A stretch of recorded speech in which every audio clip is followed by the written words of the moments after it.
Hello guys, আজকের সকালটা কত সুন্দর। আজকে মিনি ব্লগে বেশিরভাগই সবুজ আর সবুজই দেখতে পারবো। তাছাড়া আমার না ভীষণই ভালো লাগে এরম নেচারের শ্যুট ক্যাপচার। আমি এখানে একটু রাতের বেলায় দুরকম সিড ভিজিয়েছিলাম আর একটু জিরে ভেজানো জলও ভিজিয়েছিলাম। এইগুলোই গরম জলে খাবো বলে রেডি করছিলাম। তারপর আমি একটু বাজারে গেছিলাম একটু গ্রিন ভেজিস কিনতে। বাই দ্য ওয়ে, তোমরা তো জানোই আমার গ্রিন ফুড চ্যালেঞ্জ আসছে, তার জন্য আমি একটু কিনতে গেছিলাম।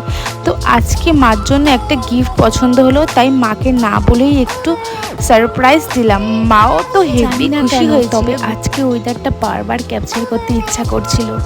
আর এই গাছটা আমার ছোটবেলা থেকেই দেখে আসছি।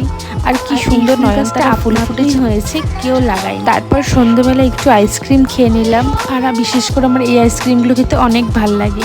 আর সন্ধ্যেবেলাটাও এত সুন্দর মেঘ, আমি এটাও না ক্যাপচার করে থাকতে পারলাম না গাইস, খুব সুন্দর। জানো তো, তোমাদের বলেছিলাম আমি গ্রিন চ্যালেঞ্জটা শ্যুট করব, বাট হয়ে উঠছে না। আজকে আমি ফুলফিল করতে পেরেছি 24 আওয়ার গ্রিন চ্যালেঞ্জ। শুধু একটু এডিট করতে টাইম লাগবে, ব্যাস এইটুকু।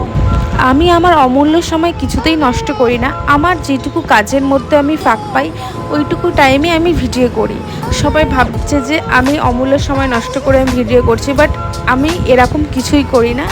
আগে নিজের কাজ, তারপরে টুকটাক যেটুকু নিজের ভালো লাগা মন্দ লাগা সোশ্যাল মিডিয়াতে থাকা। আর যারা অন্য জায়গাও থাকতে পারে, অন্য কর্মস্থলেই থাকতে পারে, তো আমি একটু এইটা করেই টাইম পাস করি, ব্যাস এইটুকুই। তো আমি এখানে একটু চা করে নিলাম সন্ধ্যাবেলার জন্য। তারপরে আমি পাপানকে পড়তে বসেছিলাম। ব্লগটা ভালো লাগলে অবশ্যই শেয়ার কমেন্ট